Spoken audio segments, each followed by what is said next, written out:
तो हमारा chapter number 12 है अब कंज्यूमर प्रोटेक्शन। ये जो हमारी पार्ट बी वाली बुक थी, इसने हमें स्टार्टिंग में जिसका हमने चैप्टर पढ़ा, चैप्टर नंबर 9, वो था अबाउट फाइनेंशियल मैनेजमेंट। हमने वहां पर सीखा कि किस तरीके से फाइनेंस को मैनेज करना है।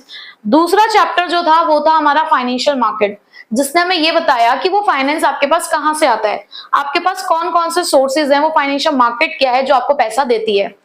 तीसरा चैप्टर था मार्केटिंग के ऊपर, जिसने हमें ये बताया कि जब आप मार्केट में एंटर करते हो तो एज अ मार्केटर आपको क्या क्या करना होता है, वो कौन सी चीजें हैं जो आपको मार्केटिंग के अंदर परफॉर्म करनी है।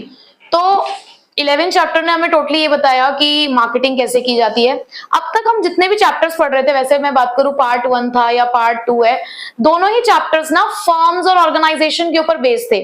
लेकिन जो आखिरी चैप्टर है आपका, वो बताता है कंज्यूमर्स के बारे में। मार्केटिंग चैप्टर से हमने ये सीखा कि किस तरीके से कंज्यूमर्स हमारे लिए इंपॉर्टेंस रखते हैं। अगर कंज्यूमर नहीं है तो हमारा बिजनेस भी नहीं है। तो अब ये वाला चैप्टर हमें बताएगा कि वो कंज्यूमर अपने आप को किस तरीके से प्रोटेक्ट कर सकता है। क्यों? क्योंकि आपको भी पता है एज अ कंज्यूमर, आप लोगों ने भी कहीं ना कहीं ये चीज फील करी होगी कि कंज्यूमर को क्या किया जाता है, ठगा जाता है। बहुत सारी ऐसी अनफेयर ट्रेड प्रैक्टिसेस होती हैं जिससे कंज्यूमर्स को लूटा जाता है। ठीक है, तो पिछले चैप्टर ने हमें एक स्टेटमेंट दी that consumer is said to be the king in the market, कि हम यहाँ पर कोशिश करते हैं ना ये जानने की कि कंज्यूमर के नीड्स क्या हैं, कंज्यूमर की वांट्स क्या हैं, तो कंज्यूमर किंग है। लेकिन हमेशा से ऐसा नहीं था।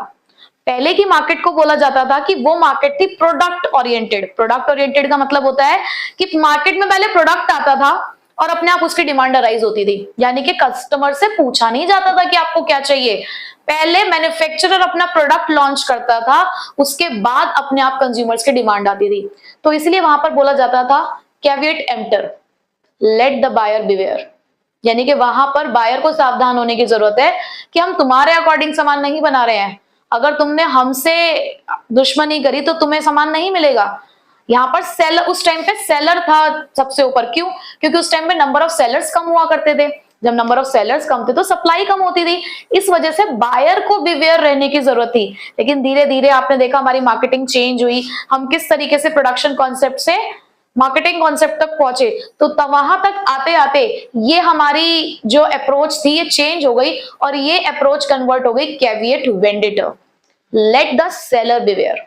अब सेलर को सावधान होने की जरूरत है क्योंकि अब आ चुकी थी मार्केट ओरिएंटेड अप्रोच। और मार्केट ओरिएंटेड अप्रोच का मतलब था कि पहले मार्केट को एनालाइज किया जाता है, यह देखा जाता है कि मार्केट में किस चीज की डिमांड है, उसके अकॉर्डिंग प्रोडक्ट प्रोड्यूस किया जाता है। अब इसका बहुत इजी एग्जांपल आपका खुद की जेब में रखा हुआ मोबाइल फोन है। ये मोबाइल फोन जब आया तो किस नीड के साथ आया था कि पहले ये पहचाना गया कि यार लोग ना बार बार एसटीडी पे जाते हैं फोन करने, बट ये सेफ नहीं है कि रात को अगर किसी को फोन करने जाना है तो बड़ी प्रॉब्लम है कि एक इमरजेंसी कॉल करनी है या कुछ भी है, किसी के घर में अगर फोन नहीं लगा है, लैंडलाइन नहीं है, तो उसे बाहर जाके कॉल करना पड़ रहा है। तो यहाँ पर, और अगर कोई बाहर गया हुआ है तो लैंडलाइन लेकर भी नहीं जा सकता है। तो ऐसे में एक नीड अराइज हुई कि यार एक पोर्टेबल डिवाइस होना चाहिए, तो मोबाइल फोन बनाया गया। और उस टाइम पे लोगों का पर्पस सिर्फ इतना था कि हम अपने सामने वाले पर्सन से, मतलब जिससे भी हमें कांटेक्ट करना है, उससे हमारा कनेक्शन हो जाए। पर धीरे धीरे लोगों को ये नीड फील हुई कि यार और भी कुछ फीचर्स होने चाहिए। कितना अच्छा होता अगर इसमें हम गाने भी सुन लेते, कितना अच्छा होता अगर इससे हम फोटोज भी खींच लेते। पहले बैक कैमरास की फोटो का ट्रेंड था, फिर उसका लोगों को लगा यार हर बार किसी को चूज करना पड़ता है कोई हमारी फोटो खींचे, तो फ्रंट कैमरा की नीड अराइज हुई। और उसी के साथ साथ टच स्क्रीन आए। मतलब अब आप देखो कितने सारे चेंजेस आते चले जा रहे हैं। हर आए दिन आपको एक नई टेक्नोलॉजी उसके अंदर इन्वेंटेड होती दिख रही है। तो ये क्या है? ये लेट द सेलर बिवेयर ही तो है। सेलर क्या कर रहा है? बार बार कंज्यूमर्स की डिमांड को देख रहा है, चेक कर रहा है और उसके अकॉर्डिंग प्रोडक्ट को डिजाइन कर रहा है। ठीक है, तो यहां पर अभी हमने ये समझा कि कंज्यूमर प्रोटेक्शन का क्या कॉन्सेप्ट है, मतलब क्या उसका एक थीम थी। ठीक है, अब what is consumer protection? Consumer protection है क्या? आप किस चीज को कह रहे हो कंज्यूमर प्रोटेक्शन? किस चीज से प्रोटेक्टेड कराना चाहते हो अपने कंज्यूमर को? किस चीज के लिए उन्हें प्रोटेक्शन चाहिए? So it refers to the act of providing adequate protection to the consumer against the exploitative and unfair trade practices of the manufacturers and the service provider। यहां पर हम कंज्यूमर प्रोटेक्शन की बात कर रहे हैं कि जितने भी मार्केटर्स हैं या कोई सर्विस प्रोवाइडर है, अगर वो किसी भी तरीके की एक्सप्लॉइटेटिव या अनफेयर ट्रेड प्रैक्टिसेस करता है तो उसके अगेंस्ट हमें कंज्यूमर को प्रोटेक्ट करना है। जैसे डिफेक्टिव प्रोडक्ट दे देते हैं, कोई अनसेफ प्रोडक्ट दे रहे हैं, या उनकी सर्विस कम है, या उसके अलावा उन्होंने कोई ऐसी एडवर्टाइजमेंट हमें शो करी जिसके अंदर कहा कुछ गया और हमें सामान कुछ मिला, या फिर ब्लैक मार्केटिंग हो रही है। तो इन सभी चीजों से हमें अपने कंज्यूमर्स को क्या करना है, प्रोटेक्ट करना है। ठीक है, अब एक और क्वेश्चन अराइज हुआ, क्यों जरूरत है कंज्यूमर प्रोटेक्शन की, क्या इंपॉर्टेंस है? अगर ये कंज्यूमर प्रोटेक्शन स्टार्ट किया गया तो इसकी इंपॉर्टेंस क्या है? एक कंज्यूमर के पॉइंट ऑफ व्यू से अगर हम देखें तो क्या है कंज्यूमर प्रोटेक्शन, क्यों जरूरी है, क्या इंपॉर्टेंस है? तो उसकी इंपॉर्टेंस ये 3 पॉइंट्स हमारे रिफ्लेक्ट करते हैं, जिसमें सबसे पहला है कंज्यूमर इग्नोरेंस, सेकंड है अनऑर्गेनाइज्ड कंज्यूमर, और थर्ड है wide spread exploitation of consumer. अगर मैं पहले पॉइंट की बात करूं, कंज्यूमर इग्नोरेंस, तो मैं आप सबसे पूछना चाहती हूं, क्या आप लोगों को एज अ कंज्यूमर अपने राइट पता है? क्या आपको ये पता है कि अगर आपके साथ कोई धोखाधड़ी होती है तो कहां जाना होता है? नहीं पता ना। तो ये देखो लाइव एग्जांपल है कंज्यूमर इग्नोरेंस का, कि हमारा जो आज के बहुत सारे ऐसे कंज्यूमर्स हैं जिन्हें पता ही नहीं है कि एज अ कंज्यूमर उनके राइट्स क्या हैं और उनको उसका क्या क्या रिलीफ्स अवेलेबल है, कि अगर उनके साथ कोई धोखाधड़ी हो जाती है तो क्या रिलीफ्स उन्हें मिलेंगे, उन्हें ये भी नहीं पता। तो ये बहुत जरूरी है कि हम उन्हें एडुकेट करें कि उनके राइट्स क्या हैं और उनके क्या रिलीफ्स हैं, और ये चैप्टर आप लोगों को भी अब ये सारी बातें बता देगा। जो आप इस चैप्टर को पढ़ लोगे तो फिर अब आप इग्नोरेंट कंज्यूमर नहीं होगे, आप एडुकेटेड कंज्यूमर्स बन जाओगे। ठीक है, सेकेंड पॉइंट, अनऑर्गेनाइज्ड कंज्यूमर। अब क्या होता है ना कि कल को सपोज करो आपके साथ कोई धोखाधड़ी हुई, किसी एक सेलर ने आपके साथ धोखा कर दिया, अब आप उसके पास वापस गए प्रोडक्ट वापस करने के लिए, वो नहीं मान रहा है। अब आप सोचते हो कि यार 10 रुपए का वो प्रोडक्ट है, चलो मार कुटाई तो एक अलग चीज है, 10 रुपए का एक प्रोडक्ट है, आप सोचते हो क्या 10 रुपए की चीज के लिए कौन धक्के खाएगा कोर्ट में जाके, कौन केस लड़ेगा? तो एक सिंगल कंज्यूमर ना कई बार क्या होता है, पीछे हट जाता है, बट वहीं पे जब वो चीज ग्रुप में हो जाती है ना तो एक स्ट्रेंथ मिलती है। तो यहां पर उन्होंने यही बोला कि कंज्यूमर्स ना हमारे अनऑर्गेनाइज्ड है, तो जरूरत है कि उन सभी कंज्यूमर्स को ऑर्गेनाइज किया जाए in the form of consumers organisation, जो कंज्यूमर्स के इंटरेस्ट को प्रोटेक्ट करेंगे, उनके इंटरेस्ट के लिए काम करेंगे। यानी कि अगर आपको लगता है कि यार आप नहीं कर सकते हो ये चीज, तो आपके लिए वो कंज्यूमर ऑर्गेनाइजेशन काम करेगा, और ऐसे बहुत सारे कंज्यूमर ऑर्गेनाइजेशन फिलहाल काम कर भी रहे हैं, बट स्टिल अभी वो इतने ज्यादा स्ट्रॉन्ग और पावरफुल नहीं हुए हैं। तो जब तक वो ऑर्गेनाइजेशन पावरफुल नहीं हो जाते तो तब तक हमारे कंज्यूमर्स को प्रोटेक्शन देने की जरूरत है, ताकि वो लोग अपने लिए लड़ सके। ठीक है, third, wide spread exploitation of consumer. अब ये तो हमें पता ही है कि हमारे कंज्यूमर्स को एक्सप्लॉइट किया जा रहा है बहुत सारे तरीके की अनफेयर प्रैक्टिसेस के थ्रू, जैसे कि प्रोडक्ट में डिफेक्ट्स आ जाते हैं, अडल्ट्रेटेड प्रोडक्ट है, अडल्ट्रेशन है, मिलावटी सामान मिल रहा है हमें, अनसेफ प्रोडक्ट हम इस्तेमाल कर रहे हैं, फॉल्स या मिसलीडिंग एडवर्टाइजमेंट है, जैसे आपने एक सर्फ है उसका मैं नाम नहीं लूंगी, लेकिन उसकी एडवर्टाइजमेंट में दिखाते हैं कि बिल्कुल व्हाइट हो जाते हैं कपड़े, और उसमें ये भी बोलते हैं कि आपके हाथों को कोई नुकसान नहीं देगा क्योंकि इसमें नींबू और चंदन है, जबकि वहीं उस एडवर्टाइजमेंट में बिल्कुल नीचे बहुत बारीक बारीक से लिखा होता है कि इसके अंदर कोई नींबू और चंदन नहीं है। तो यहाँ पर क्या है कि देखो एक पर्सन जो उस चीज को नहीं पढ़ रहा है वो तो ये सोचेगा ना कि हाँ यार इसमें नींबू चंदन है, ये हमारे हाथों को नुकसान नहीं पहुंचाता, वो खरीद लेगा। तो कहीं ना कहीं ये एडवर्टाइजमेंट क्या होती है, मिसलीडिंग एडवर्टाइजमेंट है। एक बहुत पुरानी फेयरनेस क्रीम है जो आज भी चल रही है, जिसका नाम बदल गया, मैं फिर से नाम नहीं लूंगी। अब उसमें क्या था, उसमें एक एडवर्टाइजमेंट आई थी, तो उसमें उन्होंने कुछ ऐसे लोग खड़े कर रखे थे और उन्होंने वो फेयरनेस क्रीम लगाई और वो गोरे हो गए। अब ऐसे देख के ना जाने कितने सारे लोगों ने काम करना शुरू किया होगा, बट उन्हें तो वो सॉल्यूशन नहीं मिला ना। तो ये फॉल्स और मिसलीडिंग एडवर्टाइजमेंट होती है। अब कंज्यूमर को प्रोटेक्शन चाहिए इन सभी माल प्रैक्टिसेस के अगेंस्ट। ठीक है, तो ये 3 हमारे पॉइंट्स हैं जो इस चीज को रिफ्लेक्ट करते हैं कि क्यों कंज्यूमर प्रोटेक्शन मिलनी चाहिए from the consumers point of view. सबसे पहला पॉइंट, क्योंकि हमारे कंज्यूमर इग्नोरेंट है, उन्हें नहीं पता कि उनके पास क्या राइट्स और क्या रिलीफ्स हैं, तो उनको एडुकेट करना है। कंज्यूमर्स अभी भी अनऑर्गेनाइज्ड है, उनको ऑर्गेनाइज करने की जरूरत है, क्योंकि जब ग्रुप में जाएंगे तो कुछ कर पाएंगे। वाइड स्प्रेड एक्सप्लॉयटेशन है, बहुत ज्यादा एक्सप्लॉयटेशन अभी भी चल रहा है, आप सुनते भी होंगे अपने आसपास भी। तो इन सभी चीजों से प्रोटेक्शन देने की जरूरत है। आज हम पढ़ने जा रहे हैं importance of consumer protection from business point of view, कि क्यों बिजनेसेस के लिए भी जरूरी है कि उन्हें अपने कंज्यूमर्स को प्रोटेक्ट करते हुए चलना है। तो उसको याद रखने के लिए आपको कहना होगा गुड मॉर्निंग सर। ठीक है। जहां पर हमारे पास जो जी है वो है गवर्नमेंट इंटरवेंशन, एम है मॉरल जस्टिफिकेशन, एस है सोशल रिस्पॉन्सिबिलिटी, आई है long term interest of business, और हमारे पास आर है बिजनेस यूजेस सोसाइटीज रिसोर्सेज। ठीक है, तो सबसे पहले स्टार्ट करते हैं गवर्नमेंट इंटरवेंशन से। गवर्नमेंट इंटरवेंशन का मतलब क्या है? गवर्नमेंट की दखल अंदाजी, है ना। यानी कि हम काम कर रहे हैं, गवर्नमेंट क्यों घुस रही है हमारे काम में? बिल्कुल, जब आप कोई गलत काम करते हो तो ही आपके पेरेंट्स भी इंटरवेन करते हैं आपकी लाइफ में, तो इसी तरीके से गवर्नमेंट भी है। गवर्नमेंट कहती है कि जब तक तुम अपनी सीमाओं में रहकर काम कर रहे हो, जब तक तुम अपनी बाउंड्रीज को क्रॉस नहीं कर रहे हो, अच्छे तरीके से काम कर रहे हो, हमें कोई दिक्कत नहीं है। भाई कमाओ पैसा, जितना मर्जी प्रॉफिट कमाना है कमाओ, हमें कोई दिक्कत नहीं है अगर आप सही तरीके से कमा रहे हो तो। लेकिन अगर आपने कोई भी ऐसा काम किया जिसके अंदर आप धोखाधड़ी कर रहे हो लोगों के साथ, तो वहां पर फिर हमें घुसना पड़ेगा, आपके ऊपर लॉ बनाने पड़ेंगे, नए नए पेनल्टीज लगानी पड़ेगी, पनिशमेंट देनी पड़ेगी। ठीक है, तो अगर आप नहीं चाहते कि भाई कोई आके आपके बिजनेस में इंटरवेन करे, तो अपना काम सही से करो। तो पहला पॉइंट यही है गवर्नमेंट इंटरवेंशन का, that any unfair trade practices invite the government intervention which में hamper the image of the business. कि अगर आप कोई भी अनफेयर ट्रेड प्रैक्टिसेस करते हो तो गवर्नमेंट आएगी, घुसेगी आपके बिजनेस में, और ये आपके बिजनेस इमेज को खराब कर देगा। जब मार्केट में ये नाम उठेगा कि भैया गवर्नमेंट ने इनके ऊपर लॉ बना दिया है, पेनल्टी लगा दी है, पनिशमेंट झेल रहे हैं ये, तो उससे क्या होगा, मार्केट में आपका नाम खराब होना शुरू हो जाएगा। And it is advisable that business organisation voluntarily resort to such practices which will take care of the interest of the consumer। तो इसीलिए हर बिजनेस को ये एडवाइस किया जाता है कि आप खुद अपनी मर्जी से ही ऐसी प्रैक्टिसेस को फॉलो करो जो कंज्यूमर्स की भलाई के लिए हो, ना कि उनके नुकसान के लिए। ठीक है, पहला पॉइंट क्लियर कि क्यों जरूरी है। Second point, moral justification. ये हमारी मॉरल ड्यूटी भी तो बनती है, हमारा बिजनेस एथिक्स भी तो यही कहता है कि आपको सही तरीके से पैसा कमाना है, गलत तरीके से पैसा नहीं कमाना। So it is the moral duty of any business to take care the consumer interest and avoid any form of exploitation. ये हमारी मॉरल ड्यूटी भी बनती है कि भाई जिन लोगों से हम अपना बिजनेस चला पा रहे हैं, हम उन लोगों के साथ धोखाधड़ी ना करें, जिनकी वजह से ये बिजनेस इतना बड़ा हो रहा है, उनके साथ किसी भी तरीके की एक्सप्लॉइटेशन नहीं करनी। So a business must avoid the unfair trade practices like black marketing and adulteration.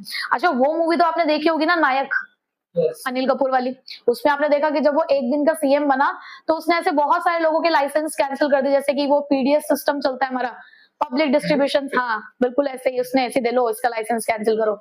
तो पब्लिक डिस्ट्रीब्यूशन सिस्टम चल रहा था, एक दुकान पे वो गया, वहां पे वो क्या कर रहे थे, जब लोगों को सामान दे रहे थे तो कम वेट का सामान दे रहे थे, उनकी जो वेइंग मशीन थी उसके नीचे चुंबक लगी हुई थी, मैग्नेट लगी हुई थी, तो जिसकी वजह से क्या हो रहा था, लोगों के पास कम सामान जा रहा था। तो जब वो पकड़ा गया तो फिर पनिशमेंट है।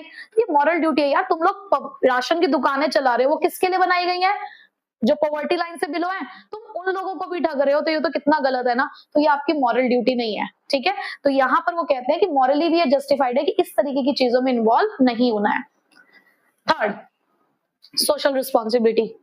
क्लास 11th में एक चैप्टर था आपका बिजनेस स्टडीज में, सोशल रिस्पॉन्सिबिलिटी, कि कोई भी बिजनेस सोशल रिस्पॉन्सिबिलिटी के बिना नहीं चलाया जा सकता।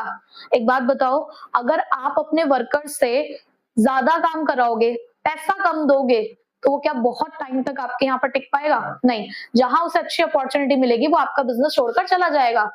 जो इन्वेस्टर्स हैं, जिन लोगों ने आपके यहाँ पे पैसा लगाया है, अगर आप उन्हें अच्छा रिटर्न नहीं दोगे तो क्या वो आपके बिजनेस में अपना पैसा इन्वेस्टेड रखेंगे? नहीं, वो विड्रॉ कर लेंगे।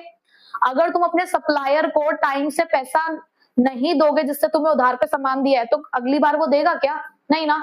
इसी तरीके से अगर एक कस्टमर को धोखा मिला तुमसे, एज अ बिजनेस पर्सन आपने कस्टमर को ठग लिया, एक बार ठगने में तुम कामयाब हो गए, बट जब उसे ये पता चल जाएगा तो क्या वो दूसरी बार तुम्हारे पास आएगा?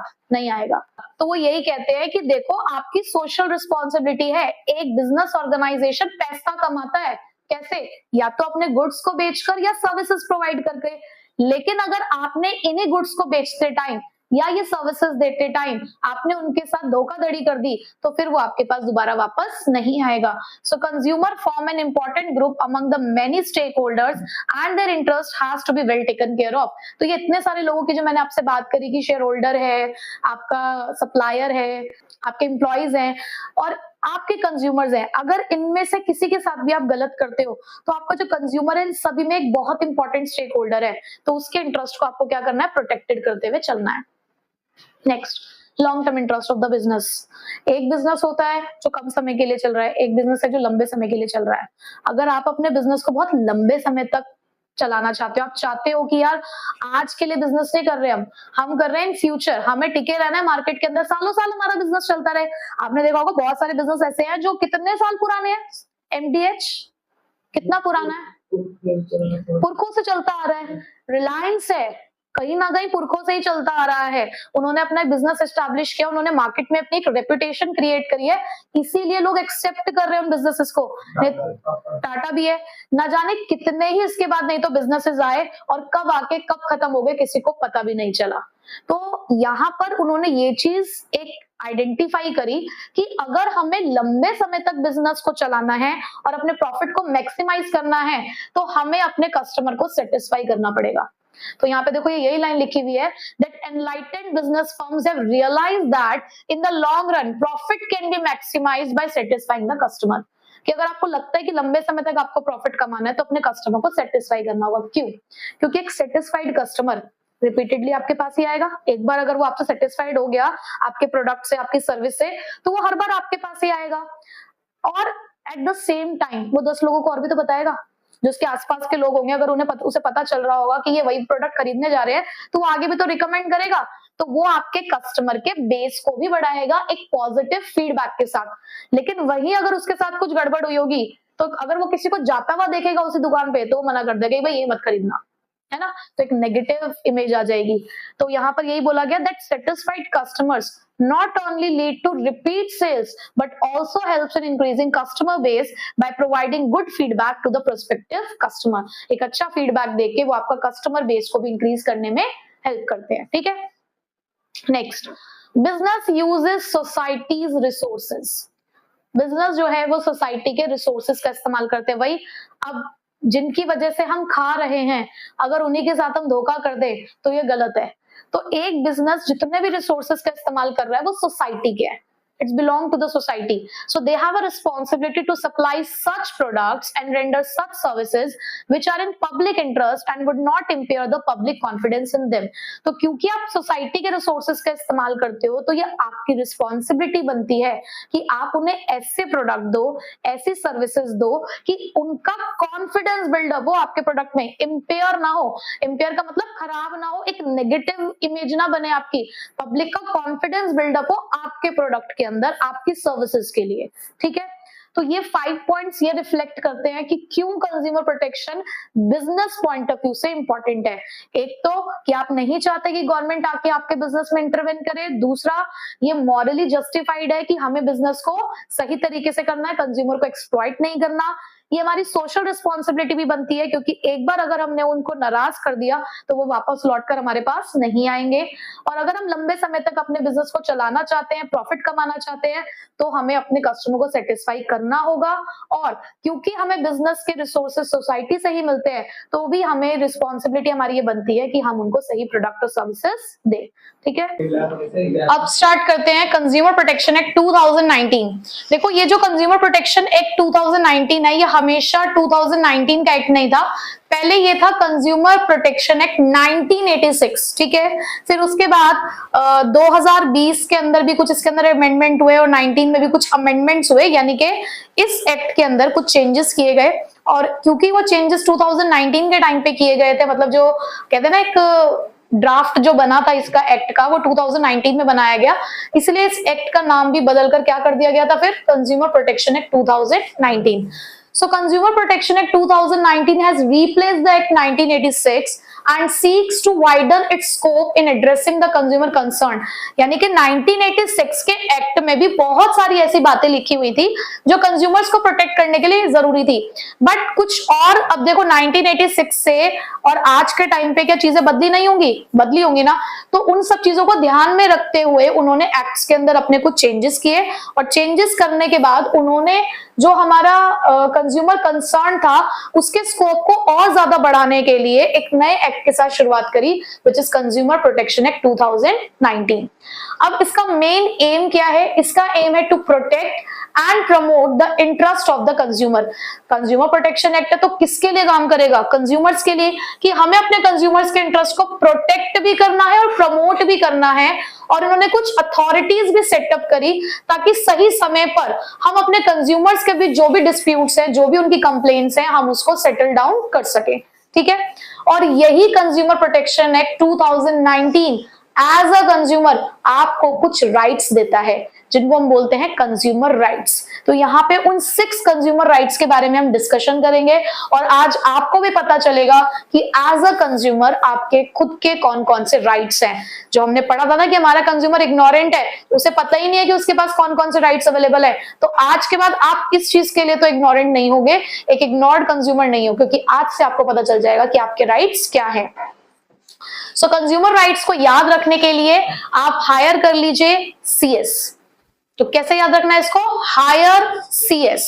तो हायर CS से हमारे पास निकले हैं 6 राइट्स, जैसे कि right to be heard, right to be informed, right to seek redressal, right to consumer education, right to choose and right to safety. तो सबसे पहले राइट टू हर्ड की बात करते हैं, बट मैंने हायर CS बनाने के लिए लिखा तो ऐसे ही है, लेकिन पढ़ाऊंगी मैं सबसे पहले राइट टू सेफ्टी। सबसे पहले राइट पढ़ते हैं अभी फिलहाल हम right to safety. Right to safety का राइट कहता है कि एज अ कंज्यूमर आपके पास ये राइट है कि आप खुद को उन सभी गुड्स और सर्विसेज से प्रोटेक्टेड रख सकते हो जो गुड्स आपके लिए हार्मफुल साबित हो सकते हैं। जैसे कि सपोज करो कि आप अपने लिए एक आयरन खरीद के लेकर आए, एक आप देख के नहीं आए लेकिन कि उसके ऊपर कोई क्वालिटी एश्योरेंस मार्क है या नहीं है, आपने एक लोकल दुकान से आपने एक आयरन परचेज कर ली। आप आयरन कर रहे थे अपने क्लोथ्स को और अचानक से उस आयरन में क्या हो गई? स्पार्किंग हो गई, एक कह सकते हो ना फट जाती हैं चीजें। तो इस तरीके से आपकी जो आयरन प्रेस है उसमें एक बहुत जोर का एक धमाका हुआ, जिसकी वजह से आपके घर में आग लग गई। अब इसके लिए कौन रिस्पॉन्सिबल है? क्या आप सेलर को कहेंगे रिस्पॉन्सिबल या एज अ कंज्यूमर आप रिस्पॉन्सिबल हैं? देखो एज अ कंज्यूमर आप खुद भी रिस्पॉन्सिबल हैं। क्यों? क्योंकि आपके पास राइट था ना सेफ्टी का। आप जब उस आयरन को परचेज करके लेकर आए, आपने क्यों नहीं देखा कि उसके ऊपर कोई मार्क है या नहीं है? जब भी हम इलेक्ट्रॉनिक अप्लायंसेस को खरीदते हैं तो ये हमारी रिस्पॉन्सिबिलिटी है कि हमें उसके ऊपर ISI मार्क को देखना है। अब हमने नहीं देखा तो ये हमारी गलती है ना। सिमिलरली आप ज्वेलरी खरीदने के लिए गए किसी दुकान पे, अब उस ज्वेलर ने आपको नकली ज्वेलरी बेच दी और आप भी बहुत मजे से कि हाँ बड़े सुंदर डिजाइन मिले और उसको लेकर अपने घर पे आ गए। अब कभी आपने क्या किया कि यार अब ये ज्वेलरी का डिजाइन पुराना हो गया, चलो इसको रिप्लेस करके इसी के रिटर्न में एक नई ज्वेलरी का पीस बनवा लेते हैं। तो अब आप किसी और ज्वेलर के पास गए।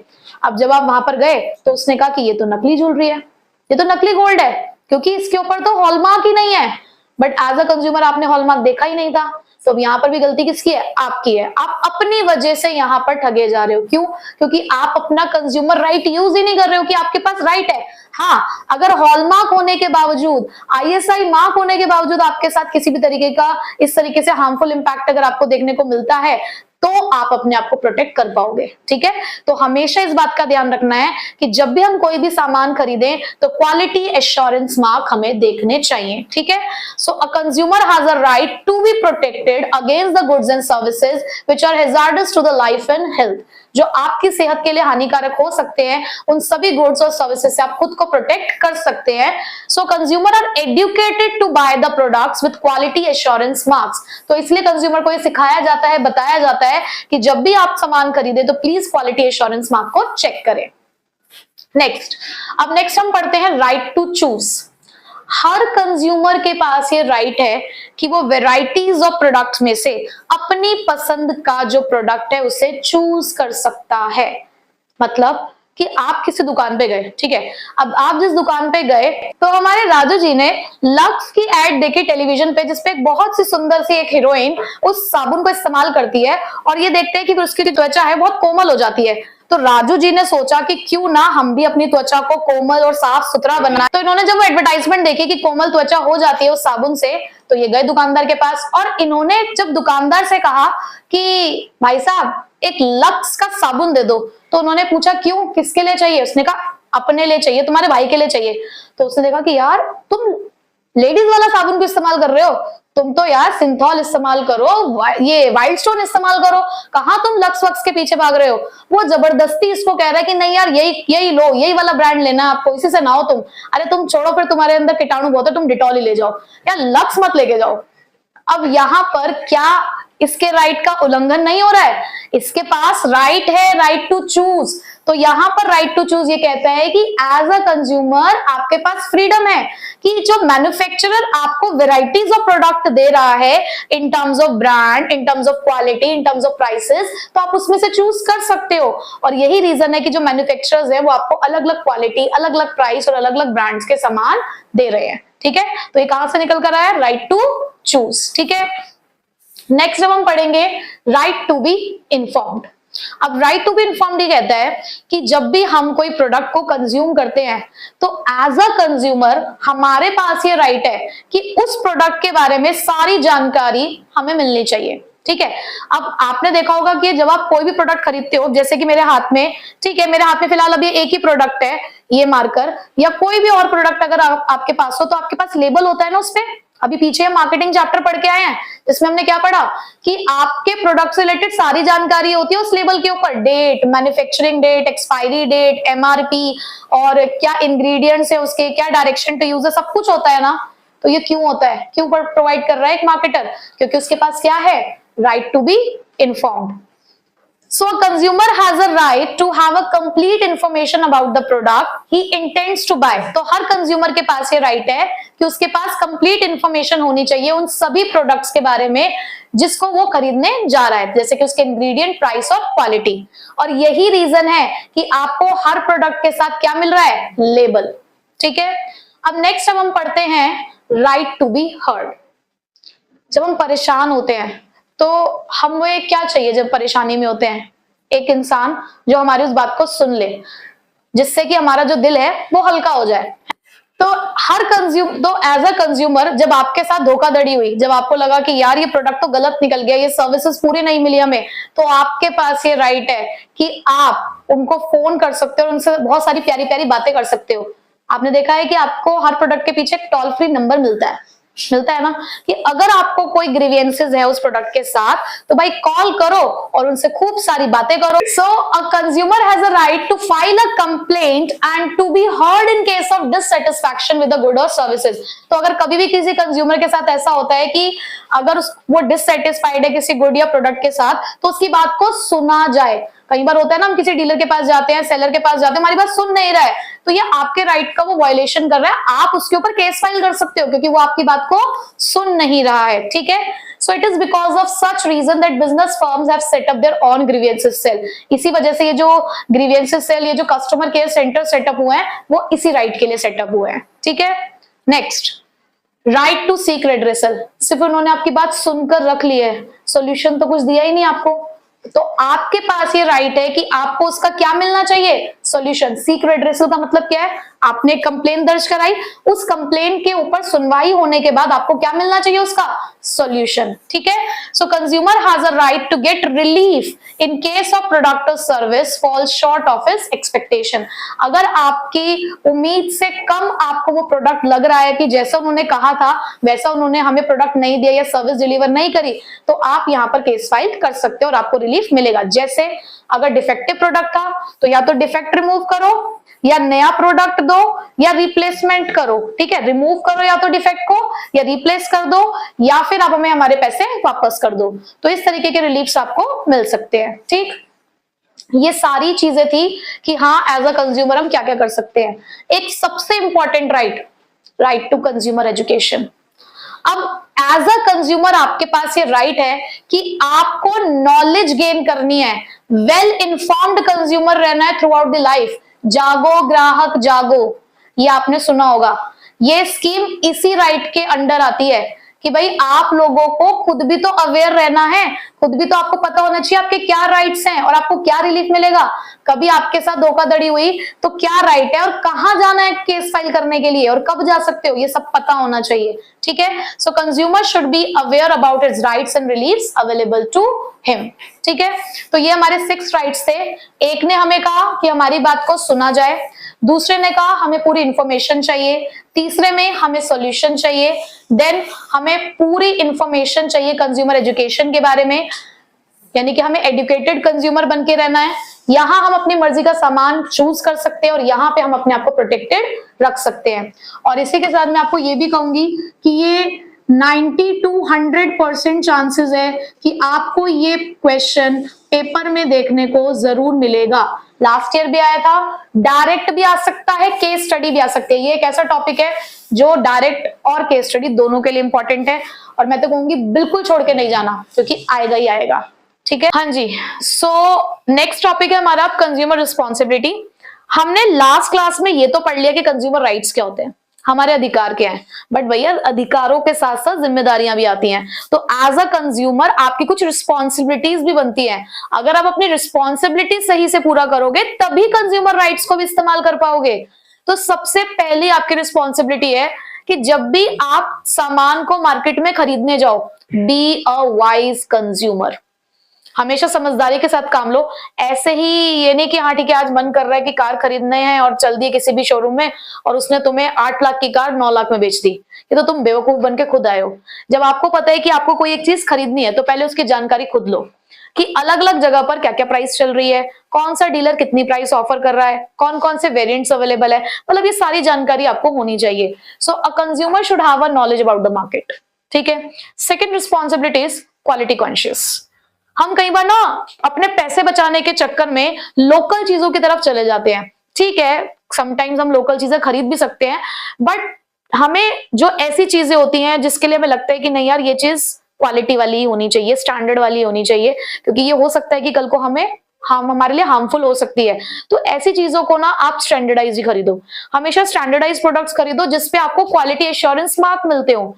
अब जैसे कि इलेक्ट्रॉनिक अप्लायंसेस के लिए हम ISI मार्क देखते हैं, आप ज्वेलरी खरीदते हो तो हॉलमार्क देखते हो, आप कोई फूड प्रोडक्ट खरीदते हो तो FPO देखते हो, कोई एग्रीकल्चर प्रोडक्ट खरीदते हो तो एग मार्क देखते हो। तो ये सारे मार्क आपको इस चीज की गारंटी देते हैं कि ये जो प्रोडक्ट है ये सारे क्वालिटी स्पेसिफिकेशन से पास आउट हो चुका है, सारी टेस्टिंग हो चुकी है, उसके बाद ये मार्केट में आया है।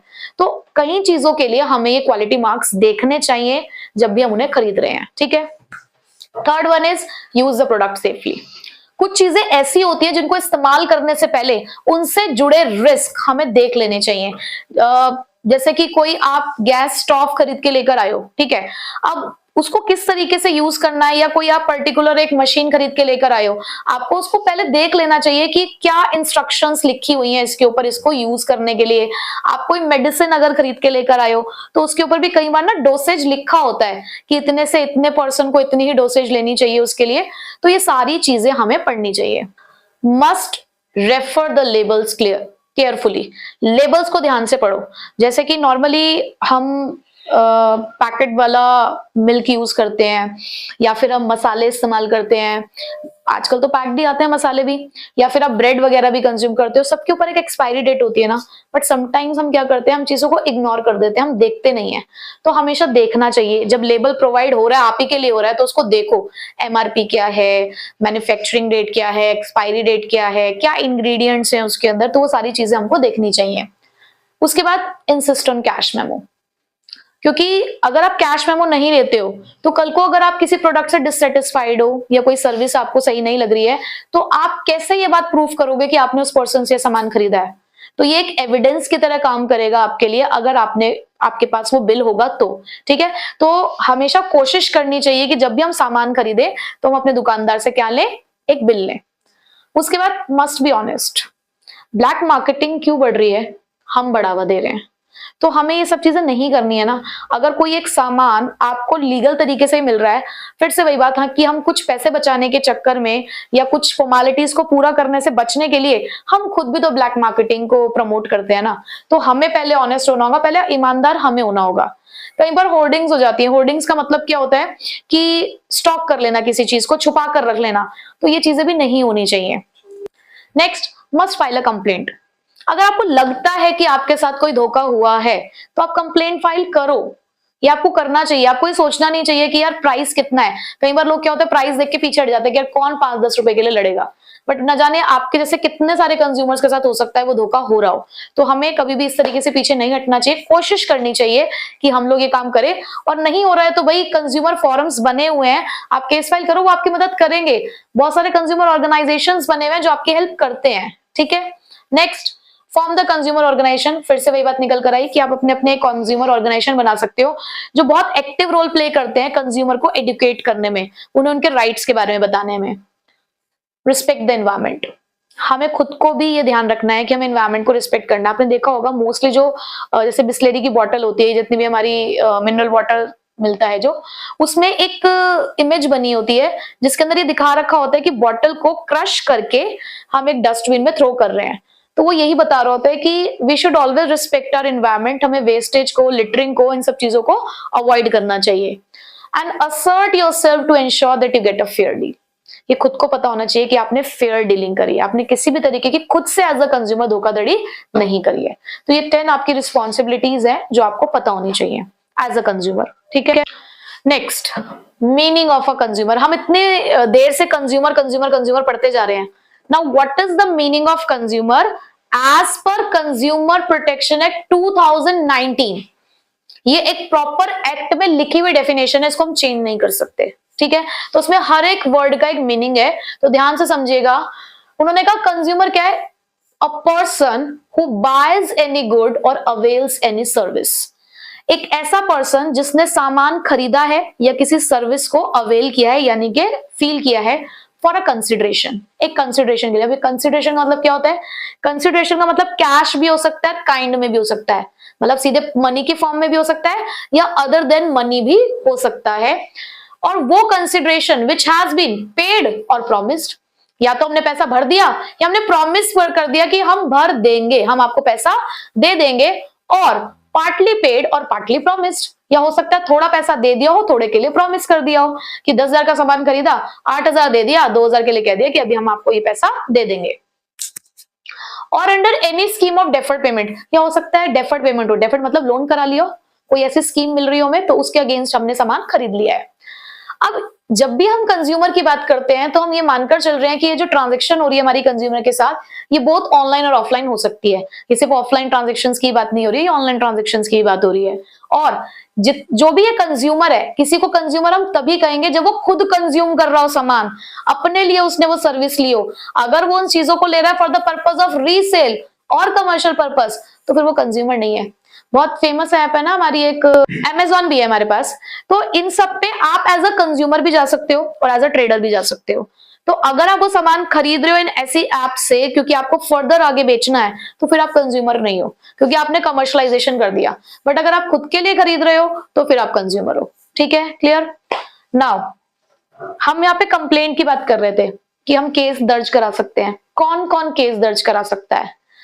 खुद एक कंज्यूमर, कोई एक कंज्यूमर एसोसिएशन, यानी कि जो लोग अपना ग्रुप बना लेते हैं कंज्यूमर का, वो लोग भी कर सकते हैं। किसी कंपनी या किसी ब्रांड के अगेंस्ट एक सेंट्रल और स्टेट गवर्नमेंट भी केस फाइल कर सकती है।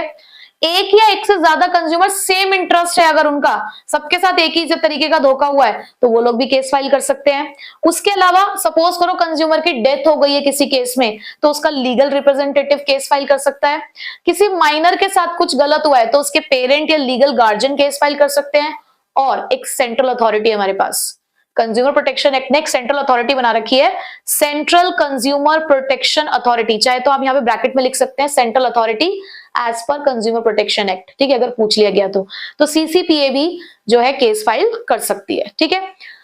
हम बात कर रहे हैं कौन केस फाइल कर सकता है, कौन कंज्यूमर होता है, करना कहाँ है केस फाइल, कब, कहाँ, कैसे केस फाइल कर सकते हैं, वो हमारा नेक्स्ट टॉपिक है। तो अब तक हम बात कर रहे थे राइट्स, रिस्पॉन्सिबिलिटी, केस फाइल करना है। अब कहाँ केस फाइल करना है, उसके लिए हमारे पास आ गया है टॉपिक रेड्रेसल एजेंसीज। रेड्रेसल का मतलब क्या होता है? सॉल्यूशन, यानी कि वो कौन सी एजेंसीज हैं जो आपको सॉल्यूशन देती हैं। तो कंज्यूमर प्रोटेक्शन एक्ट 2019 ने हमें 3 टायर मशीनरी दी है, यानी कि 3 लेवल पर हमें सॉल्यूशन दिया है कि कब कब आप कहां कहां जाकर केस फाइल कर सकते हैं, ठीक है। तो हमारे पास 3 है यहाँ पर एजेंसीज, जैसे कि एक है डिस्ट्रिक्ट कमीशन, सेकंड है स्टेट कमीशन और थर्ड है नेशनल कमीशन। तो जो डिस्ट्रिक्ट कमीशन है ये कौन से लेवल पे सेटअप है? मैंने कहा 3 टायर मशीनरी है, इसका मतलब 3 अलग अलग लेवल पर है, डिस्ट्रिक्ट, स्टेट और नेशनल। तो district commission obviously district level पे होगी, स्टेट कमीशन स्टेट लेवल पे और नेशनल कमीशन नेशनल लेवल पे वर्क करती है। डिस्ट्रिक्ट कमीशन के अंदर कितने लोग होंगे आपको मतलब पता होना चाहिए, इनका कॉम्पोजिशन क्या है। जनरली जो इसका क्वेश्चन आता है वो केस स्टडी ही आता है, मतलब 99% चांसेस है कि आपको केस स्टडी का क्वेश्चन ही देखने को मिलेगा इस टॉपिक से, और क्वेश्चन आएगा तो जरूर, ठीक है। और अगर डायरेक्टली आता है तो कई बार ऐसे ही पूछ लेते हैं कि कॉम्पोजिशन क्या है, यानी कि कितने कितने लोग होते हैं यहाँ पर। तो डिस्ट्रिक्ट कमीशन की मैं बात करूं तो डिस्ट्रिक्ट कमीशन में एक प्रेसिडेंट और एटलीस्ट 2 मेंबर होने चाहिए। एटलीस्ट बोल रहे हैं, इसका मतलब ज्यादा भी हो सकते हैं, कम से कम 2 होने चाहिए अदर मेंबर। स्टेट कमीशन के अंदर एक प्रेसिडेंट और एटलीस्ट 4 मेंबर होने चाहिए। नेशनल कमीशन में भी सेम चलता है, एक प्रेसिडेंट और एटलीस्ट 4 मेंबर, ठीक है। ये तो हो गया कॉम्पोजिशन। इन्हें अपॉइंट कौन करता है? हमारे डिस्ट्रिक्ट लेवल पे जो लोग हैं उन्हें अपॉइंट करती है हमारी स्टेट गवर्नमेंट, और स्टेट कमीशन और नेशनल कमीशन में अपॉइंटमेंट होता है सेंट्रल गवर्नमेंट के थ्रू। अब कब कहा जा सकते हैं, यानी कि क्या ज्यूरिडिक्शन है, क्या क्राइटेरिया है। अगर आप केस फाइल करने जा रहे हो और आपके value of goods and services 1 crore से ज्यादा नहीं है, अगर मैं कह रही हूं 1 करोड़ से ज्यादा नहीं है, इसका मतलब वैल्यू 10 रुपए, 5 रुपए, 1 रुपए, 2 रुपए कुछ भी हो सकती है, 1 करोड़ से ज्यादा नहीं होनी चाहिए, तो आप डिस्ट्रिक्ट कमीशन में जाओगे। बट अगर वही वैल्यू 1 करोड़ से लेकर 10 करोड़ तक है, यानी कि 1 करोड़ से तो ज्यादा है, 1 करोड़ और 1 करोड़ से ज्यादा, देखो यहाँ एक चीज ध्यान रखना, 1 करोड़ यहाँ इंक्लूडेड नहीं है, 1 करोड़ से ज्यादा और 10 करोड़ से कम तो आप स्टेट कमीशन में जाएंगे, और अगर 10 करोड़ से भी ऊपर की बात है तो नेशनल कमीशन। सिंपल सी बात क्या है, कब आप डिस्ट्रिक्ट कमीशन में जाएंगे? जब 1 करोड़ तक की बात हो। 1 करोड़ से अंदर अंदर अगर आपको केस फाइल करना है तो डिस्ट्रिक्ट, 1 करोड़ से लेकर 10 करोड़ तक के अंदर की बात है तो स्टेट कमीशन, 10 करोड़ से ऊपर नेशनल कमीशन, ठीक है। अब समटाइम्स ऐसा होता है कि यार हमने यहाँ अप्लाई किया था, कोर्ट मतलब ये जो कमीशन है उसने एक ऑर्डर पास किया, बट हम खुश नहीं है उसके ऑर्डर से, हमें लगता है कि नहीं हमें अभी न्याय नहीं मिला है, तो हम उस ऑर्डर के अगेंस्ट अपील कर सकते हैं। कब? इसके नेक्स्ट लेवल पे जा सकते हैं, यानी कि स्टेट कमीशन में। लेकिन उसके लिए एक लिमिट है, जिस दिन ऑर्डर पास हुआ होगा उसके 45 डेज के अंदर अंदर आपको अपील करना होगा। कहां पर? स्टेट कमीशन में, ठीक है। तो ये तो बात हुई डिस्ट्रिक्ट के लिए, बट यही अगर स्टेट में होता होगा तो, कि आप स्टेट कमीशन में गए, आप खुश नहीं हुए उनके ऑर्डर से, आप अपील करना चाहते हैं फर्दर, तो ये लेकिन यहां पर कहते हैं कि 30 डेज ही मिलेंगे, 30 डेज के अंदर अंदर आपको नेशनल कमीशन में आप जा सकते हो। नेशनल कमीशन में हुए हम तो, अगर हम नेशनल कमीशन में हमने केस फाइल किया हुआ था, उनके ऑर्डर से हम खुश नहीं हुए, तो भी हम केस फाइल कर सकते हैं हाईएस्ट अथॉरिटी पे, बट वो भी कब? With in 30 days of passing the order. कहां जा सकते हैं? Supreme court. तो उन्होंने आपको एक लेवल बता दिया, डिस्ट्रिक्ट से खुश नहीं हो स्टेट में जा सकते हो 45 डेज के अंदर, स्टेट कमीशन से खुश नहीं हो नेशनल में जा सकते हो 30 डेज के अंदर, नेशनल कमीशन से खुश नहीं हो सुप्रीम कोर्ट जा सकते हो 30 डेज के अंदर, ठीक है। तो रेड्रेसल एजेंसीज क्या है आपको समझ आ गया है? yes, पक्का? ठीक है। इस चैप्टर में बिल्कुल एंड पे आ चुके हैं हम, ये अंतिम पड़ाव है हमारा इस चैप्टर का, जिसके अंदर हमने सब कुछ पढ़ लिया कि भाई कंज्यूमर प्रोटेक्शन कैसे की जा सकती है। कंज्यूमर प्रोटेक्शन एक्ट 2019 को इन डिटेल में हम पढ़ चुके हैं, मतलब जितना हमारे लिए पढ़ना जरूरी था एटलीस्ट उतना तो हमने पढ़ लिया है। मैं ये तो नहीं कहूंगी कि आप सब कुछ जान चुके हो, भाई अपने करिकुलम के रिगार्डिंग जितना भी आपको कंटेंट अवेलेबल है उतना आपने पढ़ लिया है। आपने ये पढ़ लिया कंज्यूमर राइट्स क्या है, रिस्पॉन्सिबिलिटीज क्या है, आप प्रोटेक्शन के लिए कहां जा सकते हो, कौन सी रेड्रेसल एजेंसीज हैं। अब वो रेड्रेसल एजेंसीज आपको क्या सॉल्यूशन देंगी, अब उसके बारे में हम पढ़ने वाले हैं। तो हमारा टॉपिक है रिलीफ्स और remedies available to a consumer, कि भाई कंज्यूमर के साथ धोखाधड़ी हुई, कोई एक्सप्लोटेटिव प्रैक्टिसेस हुई, कोई अनफेयर ट्रेड प्रैक्टिसेस हुई, तो उसको क्या सॉल्यूशन मिल सकता है। सबसे पहली बात, अगर आपको कोई प्रोडक्ट डिफेक्टिव निकला, भाई आप किसी के प्रोडक्ट से सेटिस्फाइड नहीं हो, आप किसी दुकान से एक वॉशिंग मशीन खरीद के लेकर आए, आप सेटिस्फाइड नहीं हो उस वॉशिंग मशीन से, कुछ दिक्कत लग रही है आपको उसमें, तो एज अ कंज्यूमर आप अपने सेलर से, उस दुकानदार से क्या सॉल्यूशन चाहोगे? खुद बताओ। ठीक करके दे, यानी कि बिल्कुल यस, यानी कि आप कह रहे हो कि या तो डिफेक्ट को रिमूव करके दे या फिर रिप्लेसमेंट करके दे दे, नई मशीन दे दे आपको बिल्कुल सेम स्पेसिफिकेशन के साथ, या फिर दोनों में से अगर कुछ नहीं हो पा रहा तो, या फिर वो हमारा क्या कर दे, हमें पैसा वापस कर दे। तो देखो 3 पॉइंट आपको ऐसे ही याद हो गए। Remove the defects in goods और डेफिशिएंसी इन द सर्विस। तो पहला सॉल्यूशन ये मिला कि या तो डिफेक्ट रिमूव कर दो गुड्स में, या अगर सर्विस कम रह गई थी। अब सर्विस कम रहने का मतलब क्या है, आप एक कार अपनी सर्विसिंग कराने के लिए गए थे, उसने जो भी आपको स्पेसिफिकेशन दिया था कि सर्विसिंग में हम ये सारे काम आपको करके देंगे, भाई पॉलिशिंग कर देंगे, डेंटिंग पेंटिंग कर देंगे, या जो भी उसने अदर आपको चीजें कही थी कि वॉशिंग करके देंगे। तो वहां पर जब आप उसे पैसे देकर आए, उसने ये सारा काम आपको 6-7 हजार रुपए में कहा कि मैं करके दूंगा, लेकिन जब आप अपने कार की डिलीवरी लेने के लिए गए तो आपको सर्विस कम दी उसने वॉशिंग नहीं करके दी। तो यहाँ पर अब आप उससे क्या कह सकते हो कि भाई अपनी सर्विस की जो कमी है उसको पूरा करके दो। ठीक है, अगर इन केस ऑफ वो नहीं मानता है, आप कोर्ट में जाते हो केस फाइल करने के लिए, तो उसे ये कहा जाएगा कि या तो अपनी सर्विस आप पूरी करके दो। ठीक, सेकंड क्या है, आपने खुद ही सॉल्यूशन बताया था, टू रिप्लेस द गुड। या तो गुड रिप्लेस किया जाए with the new one but with similar description, या तो रिप्लेस करके दो goods with the similar description, क्योंकि हमने हो सकता है हाई प्राइस वाला खरीदा हो, आप हमें बाद में लो प्राइस वाला गुड दे रहे हो, तो वो नहीं करना, सेम डिस्क्रिप्शन के जैसा देना है और उसमें फिर कोई भी डिफेक्ट नहीं होना चाहिए। ठीक है, third one is to return the price. अगर ये दोनों सॉल्यूशन अवेलेबल नहीं है तो ऐसा भी हो सकता है कि पैसा वापस मांगा जाएगा, या जो भी चार्जेस कंप्लेन करने वाले ने पे किए होंगे वो पैसा आप उसको वापस करेंगे। फोर्थ, अब समटाइम्स ऐसा भी हो सकता है कि हमें नहीं चाहिए, रिप्लेसमेंट भी नहीं चाहिए, हमें रिमूवल ऑफ डिफेक्ट भी नहीं चाहिए, हमें सिर्फ पैसा वो वाला नहीं चाहिए जितने का गुड या सर्विस थी, हमें इंजरी हो गई है आपके गुड की वजह से, कोई लॉस हो गया है, कोई हमने लॉस सफर किया है, कोई कुछ इंजरी हुई है, तो ऐसे में आपको क्या पे करना पड़ेगा, कॉम्पेंसेशन। कि आपकी लापरवाही की वजह से हमारे साथ कोई हादसा हुआ है तो उस हादसे की भरपाई के लिए आपको क्या पे करना पड़ेगा, कॉम्पेंसेशन। कोर्ट और क्या क्या ऑर्डर इशू कर सकता है, वो ये भी कह सकता है कि भाई अब आप किसी भी तरीके का अनफेयर ट्रेड प्रैक्टिसेस को फॉलो नहीं करोगे, आप डिसकंटिन्यू करो और फ्यूचर में आप उसको रिपीट नहीं करोगे। मतलब अगर कोई पकड़ा जाता है, अब जैसे आपने देखा होगा कि त्योहारों के टाइम पे मिठाइयों में खूब सारी मिलावट होती है, ठीक है, अगर अब आप पकड़े गए हो तो एक ऑर्डर ये भी तो पास किया जाएगा कि देखो ये काम अब आपको नहीं करना है, इन फ्यूचर भी नहीं करना है, जिसको डिसकंटिन्यू करो। उसके अलावा जो भी आपके हार्मफुल गुड्स यानी कि हैजार्डस गुड्स है और आपने ऑफर कर दिया, दुकानों में जा चुकी है मिठाई बिकने के लिए, वापस बुलाओ उन्हें, विड्रॉ करो उन सभी चीजों को, and not to offer the hazardous और अनसेफ गुड्स फॉर सेल। और अब आप ऑफर भी नहीं कर सकते ऐसे गुड्स को सेल पर्पस के लिए। To cease the manufacturing, cease the manufacturing मतलब स्टॉप कर दो ऐसे चीजों की मैन्युफैक्चरिंग को और ऐसी सर्विसेज को देना भी बंद कर दो। उसके बाद to issue the corrective advertisement. अब क्या होता है कि हम एज अ कंज्यूमर कई बार एडवर्टाइजमेंट देखकर किसी प्रोडक्ट को खरीदने जाते हैं। अब मैंने आपको एक बार पहले ही बताया था मार्केटिंग में भी कि हम एक फेयरनेस क्रीम की एड देख रहे हैं, वो कह रहे हैं कि इस तरीके से ये फेयर बनाती है, या एक पर्टिकुलर डीओ को लगा रहे हो आप और आपके पीछे लड़कियों की लाइन लग रही है। तो ये इस तरीके की चीजें ना कई बार कुछ लोगों को इन्फ्लुएंस कर देती है। अब इन्फ्लुएंस हो गया बंदा, आपका सामान उसने इस्तेमाल कर लिया बट उसे तो धोखा मिल गया ना, तो ऐसे में भाई आप इस तरीके के एडवर्टाइजमेंट नहीं दोगे। तो अगर आपने कोई ऐसी मिसलीडिंग एडवर्टाइजमेंट अगर आपने दी है तो उसको करेक्ट करने के लिए एक नई एडवर्टाइजमेंट आप इशू करोगे। उसके अलावा आपको हो सकता है दूसरी पार्टीज को कुछ कॉस्ट बियर करनी पड़े आपको, यानी कि भरनी पड़े, जो जितना भी कोर्ट आपको ऑर्डर करेगा उतना पैसा आपको उसको भरना पड़ेगा।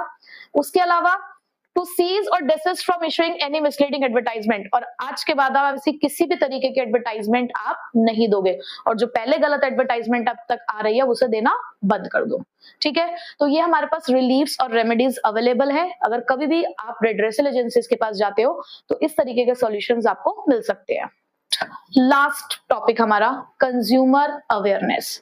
देखो ठीक है, लॉ हमें ये सारी चीजें दे रहा है बट एज अ कंज्यूमर भी हमें अवेयर होने की जरूरत है, और उसके लिए बहुत सारे कंज्यूमर ऑर्गेनाइजेशन और एनजीओ काम कर रहे हैं। तो क्या रोल है कंज्यूमर ऑर्गेनाइजेशन और एनजीओ का, इसका केस स्टडी का क्वेश्चन भी आ सकता है। ठीक है, तो पहला पॉइंट है एडुकेटिंग द जनरल पब्लिक। इनका काम यही है कि हमें जनरल पब्लिक को एडुकेट करना है, उनके राइट्स, उनके रिलीव्स, उनके रिस्पॉन्सिबिलिटीज के बारे में बताकर, कुछ ट्रेनिंग प्रोग्राम्स के थ्रू, सेमिनार्स के थ्रू, कुछ वर्कशॉप्स ऑर्गेनाइज करके। सेकेंड, ये लोग ना पीरियोडिकल्स पब्लिश करते हैं, पीरियोडिकल समझो लाइक मैगजीन्स टाइप्स ये लोग पब्लिश करते हैं, जिसके अंदर ये कंज्यूमर्स को उनकी प्रॉब्लम के बारे में बताएंगे, लीगली किस तरीके से वो रिपोर्टिंग कर सकते हैं उस चीजों के बारे में बताएंगे। थर्ड, ये लोग क्या करते हैं, अलग अलग कंपनीज के प्रोडक्ट्स को रेंडमली पिक करते हैं और उन्हें लेबोरेटरीज में, मतलब जो ट्रस्ट वर्दी लेबोरेटरीज होती हैं, उनमें टेस्टिंग के लिए भेज देते हैं। फिर टेस्टिंग करवा के जो रिपोर्ट आती है, मतलब क्वालिटी रिपोर्ट जो उनकी आएगी, उसको पब्लिश करेंगे ताकि कंज्यूमर्स को पता चल सके कि कौन सा प्रोडक्ट कितना हेल्दी है और कितना अनहेल्दी है। ठीक है, ये कंज्यूमर्स को एनकरेज करते हैं कि देखो कभी भी अगर आपके साथ कोई भी धोखाधड़ी होती है तो आपको प्रोटेस्ट करना है, एक्शन लेना है। अब कंज्यूमर क्या होता है, देखो डरता है, तो डरने वाली बात नहीं है, ये आपको लीगल असिस्टेंस भी देते हैं। ये कहते हैं हम आपको लीगल असिस्टेंस देंगे, जो भी आपको लीगल हेल्प चाहिए वो ये कंज्यूमर ऑर्गेनाइजेशंस या फिर ये एनजीओस प्रोवाइड करते हैं। ठीक है, ये कंप्लेंट भी फाइल करते हैं कंज्यूमर कोर्ट्स में ऑन बिहाफ ऑफ कंज्यूमर। मतलब अगर कंज्यूमर लगता है कि भाई नहीं केस फाइल कर सकता है या डर रहा है या उसके पास पैसा नहीं है, क्योंकि देखो आप केस फाइल करते हो पैसा तो लगता है, तो वो नहीं अगर बियर कर सकता तो ये कंप्लेंट भी फाइल करेंगे। उसके अलावा ये हमेशा इनिशिएटिव लेते हैं कि जनरल पब्लिक के इंटरेस्ट में कभी भी अगर इन्हें लगता है कि कोई कंपनी गलत कर रही है तो जनरल पब्लिक के बिहाफ पे ये खुद जाएंगे कंज्यूमर कोर्ट्स में और केस फाइल करेंगे। ठीक है, तो ये था रोल ऑफ एनजीओ। अब कौन कौन सी ऐसी एनजीओ हैं जो ऐसा काम करती हैं, उसके कुछ 3-4 नाम जो है वो आपको पता होने चाहिए, जो मैं अभी आपको बताती हूँ। ठीक है, तो अब हमारे पास कुछ कंज्यूमर ऑर्गेनाइजेशन और एनजीओस के नेम है। आपको 4 से 5 नेम तो पता ही होने चाहिए, तो मैंने मेन और इजी वाले लिख दिए हैं। ये एक बड़ा इसलिए लिखा है क्योंकि कई बार ना कुछ केस स्टडी में ये वाला नाम दिखता है, इसलिए मैंने ये वाला लिख दिया जानबूझ के। तो हमारे पास जैसे है consumer coordination council, CCC Delhi में है, common cause Delhi, CCC। Voice के नाम से दिल्ली में एक और हमारे पास कंज्यूमर ऑर्गेनाइजेशन है which is voluntary organisation in interest of consumer education. उसके बाद मुंबई ग्राहक पंचायत मुंबई में ही है, और कंज्यूमर एसोसिएशन कोलकाता। तो ये कुछ 5 नाम है हमारे सामने, एटलीस्ट इतना तो हम लोग पढ़ सकते हैं। और इसी के साथ consumer protection chapter complete, as well as हमारा बिजनेस स्टडीज का सिलेबस भी आज कंप्लीट होता है।